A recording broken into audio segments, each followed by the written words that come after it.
Chanchusuri Hotel! Sinasabi ko lang kung anong totoo, Nobita! Hindi mo maintindihan, Daddy. Ikaw dyan ang hindi nakakaintindi! Sige. Hindi talaga tayo magkakaintindihan, Daddy. Napakakuripot niya talaga. Nakiusap akong taasan niya ang allowance ko. Pero alam mo sinabi niya?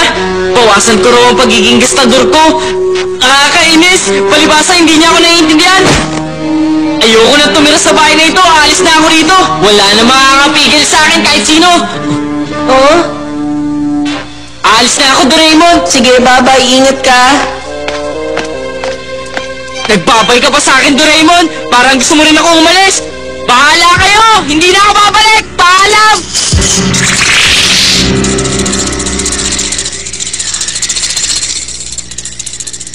Ay, sa palagay ko mas mabuti na rin makaranas ng hirap si Nobita.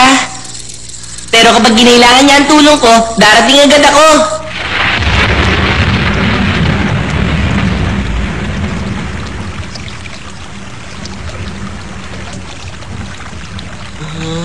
Wala naman talagang dahilan para magleyas ako eh. Saan kaya ako titira? Paano ako mabubuhay?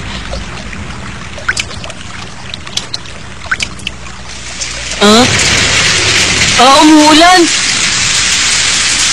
Naku naman! Basang-basa ng tuloy ako! Ano na kayang gagawin ko ngayon?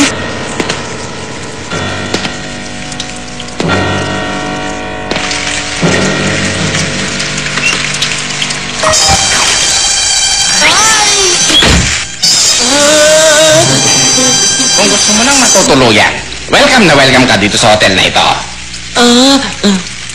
Hay, salamat. Hotel ito? Naku, hindi po ako! Tama na, hayaan mo muna ako magsalita, ha? Totoong marumi at luma ang itsura nitong hotel na ito, pero pinagmamalaki ko na matibay ito.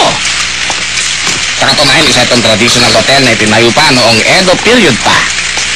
Pero ako po ay... Kung gano'n ay nag-iisa ka lang palang bata ka. Elementary ka pa lang pero malakas na ang loob mong umalis na mag-isa.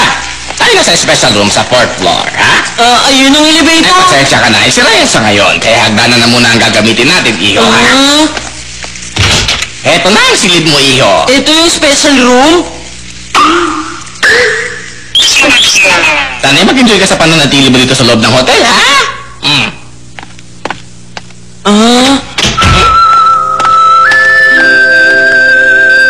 Medyo masikip at luma na ang kwartong ito. Pero kung iisipin, wala dito ang parents kong hindi nakakaintindi.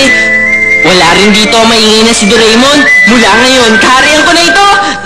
Sa wakas, magagawa ko na rin lahat ng gusto kong gawin. At ang una kong gagawin... Teka, ano nga ba? Ay! Sa ngayon, wala pa ako maisip gawin. Pero nandito na rin lang ako sa hotel. Mabuti pa, susubukan kong gamitin ang western style bathtub nila. Ba't ganun? Wala. Excuse me po. Excuse me po. Ano yun, ha? Ano yun? Wala po kasi lumalabas na tubig dun sa bathtub eh. Ba't na ba ang problema mo, iho? Ganito, paglabas mo, kumanang ka. Lakad ka ng 100 meters, makikita mo ang public bathroom.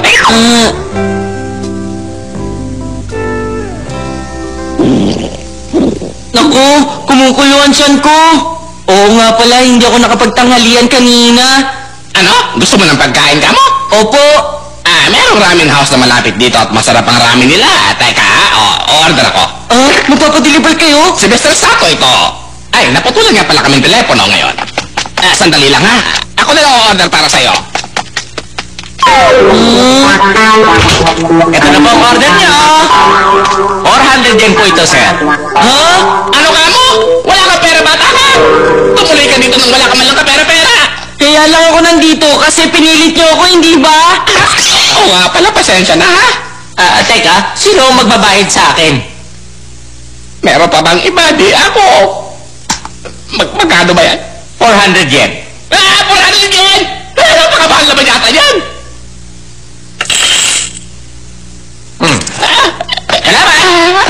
Sabihin mo sa may-ari, bigyan niya ako ng discount sa susunod, ha? Okay! Pasensya na po talaga kayo. Okay lang yung bata. Kasalanan ko rin naman eh. Hindi ko muna siniguro kung may pambayad ka nga. Humingi pa rin ako ng paumanin. Binigyan ko pa kayo ng problema. Tama! Mabuti pa, kunin niyo na lang akong empleyado rito. Empleyado? Eh wala namang trabaho rito, ha? Isa pa, wala ko ipapasweldo sa'yo, bata. Oo, pero bakit po? Anong bakit? Nakita mo namang wala ang customer, di ba? Pero bakit po walang customer? Ay nako, kainin mo na nga yung ramen mo. Opo, salamat po. Gaya ng nakita mo, luma at marami ng sira ang building na ito. Kulang din sa maintenance ang mga silid. Kung ganun, bakit hindi niyo po pagandahin? Magpapintura kayo, tsaka ipa-repair ang mga sira. Gusto ko rin sanang gawin yun, Iho. Kaya lang, nagastos ako ng maraming pera para doon. Sa bagay, totoo yun.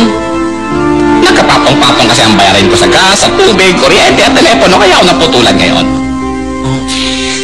Nakakakain nga lang ako dahil sa mga part-time job ko eh. Dito po, kumain po kayo. Hindi, kainin mo na yan. Pero kayo naman ang nagbayad niyan, di ba? Kung sa bagay, ha? Salamat ha?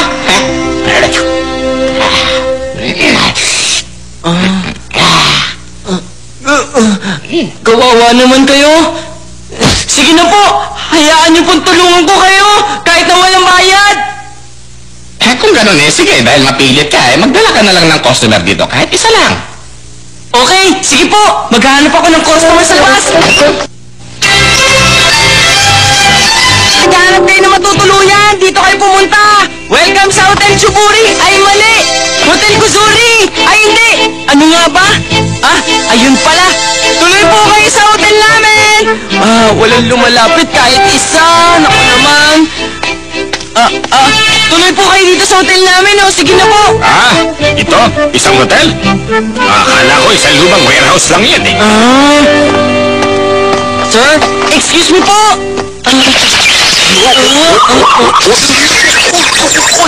Sir, welcome po kayo dito sa hotel. Dito po raw siya tutuloy sa hotel natin. Totoo po ba yun, sir? Oo. Welcome po kayo dito sa Hotel Chusuri, ha? Boy, samahan mo nga si Sir sa special room doon sa second floor para makapagpahinga na siya. Dalian mo. Opo. Ito na po ang special room. Ang dumi at sira-sira pa. Pasensya na po kayo, sir. Ikaw ba yan, Doraemon? Sabi ko na nga ba, ikaw ang gumawa ng Doraemon eh. Anong ginawa mo? Eto, ginamit yung tumatawag ng customer na Cam Cat at ang solid movie ng room travel machine. Ang galing mo talaga. Ano yun? Totoo po yun. Maraming salamat po. Opo. 4,000 yen po ang rate ng isang gabi ko malagi dito. Sige po, ha? Sulat ko lang po dito ang buong pangalan nyo at address, ha? Pagpasensya nyo na kasira. Ang galing naman. Napakarami dumating na customer. Kung gano'n, ikaw pala ang dahilan kaya maraming dumating na customer dito, ha? Mula sa kaibuturan na aking puso, nagpapasalamat ako sa'yo, bata. Wala ka naman po. Masaya ako makatulong. Pero ngayon pala magsisimula ang problema. Boy, halika ganito. Eh bakit ganito walang tumutulong tubig dito sa gripo? Paano ako maliligo niyan? Naku, pasensya na po talaga. Sandali lang po. Boy, sandali. Pakidalan mo ako rito ng makakain, ha? Makakain po. Sige po, sandali lang. Kung gano'n, dun sa public bath at sa ramen house na lang siguro, ha? Teka, sandali lang po. So, Naru tablets! Kapag ininom nila to, mararamdaman nila parang totoong naliligo sila sa bathtub o kaya kumakain sila. Kailangan ko lunukin ito. Opo. Sige, lulunukin ko. Salamat naman, tumutulo na gripo ngayon. Mas mabuti siguro nagdala doon tayo ng ramen kaysa sa mga plato walang laman, Iho. Huwag po kayo mag-alala, akong bahala. Magtiwala lang po kayo sa akin. Bago kayo kumain, inumin niyo muna ito. Bakit? Ano ba yan? Para lalo po kayong ganahan sa pagkain. Ganun ba? Wow, mukhang masarap ang mga pagkain. Ano naman ang masasabi niyo sa lasa? Masarap! Napakasarap! Isang tasang walang laman para sa room number 3. Lumang dyaryo sa room 11! Pwede ba huwag niyo yung pagsigawan? Maraming salamat talaga at nakontento ang lahat ng tumuloy dito sa Hotel Chusuri, ha? At yun ay dahil sa'yo. Maraming salamat talaga. Wala naman po, pero sana makapaganda na po kayo ng totoong pagkain at mapaganda niyo na po ang hotel na ito. Aba, syempre naman. Mas nadagdagan ko pa ang pagsisipag ko sa trabaho, ha?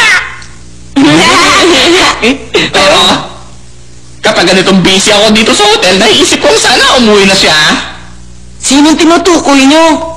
Yung anak ko, ayaw na kasi ng negosyong to, kaya naglaya siya. Kalahating taon na nakakaraan, pero hindi pa rin siya bumabalik dito. Naglayas siya? Pinabayaan kayo mag-isa? Napakawalang hiya niya! Naglayas? Oo nga pala, ganun din ako. Maraming salamat po sa pag-welcome niyo sa akin. Pero sa tingin ko, oras na para umuwi ako. Mabuti naman kung gano'n. Sigurado matutuwa ang mga magulang mo kapag nakita ka bata.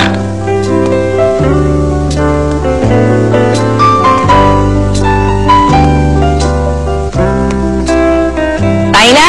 Sige.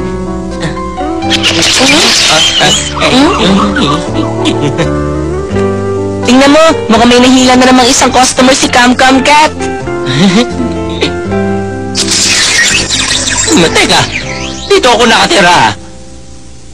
Kung saan akong dinala ng mga pako? Okay lang, matagal ko na rin naman binabalak na umuwi. Nagbalik na ako! Anak? Anak, ikaw ba yan, ha? Pabira ka. Saan ka ba nagpunta, ha? Alam mo ba kung gaano ako nag-alala sa'yo, ha? Hindi mo malang inisip ang nararamdaman ko at basta ka nalang umaga walang paalam. Masaya ako ngayon at nagbalik ka na rin sa wakas, anak. Papa! Nobita, kumusta naman ang paglalayas mo na kalahating araw? Huwag ka na nga magtanong. Basta pagdating ko sa bahay, magsasorry agad ako kay Daddy. Maraming salamat po at bumalik na rin sa wakas ang aking anak. Sana po simula ngayon ay palagi niyong bigyan ng customer ang Hotel Chusuri, ha? Yun po ang munting kahilingan namin mag-ama. Salamat po.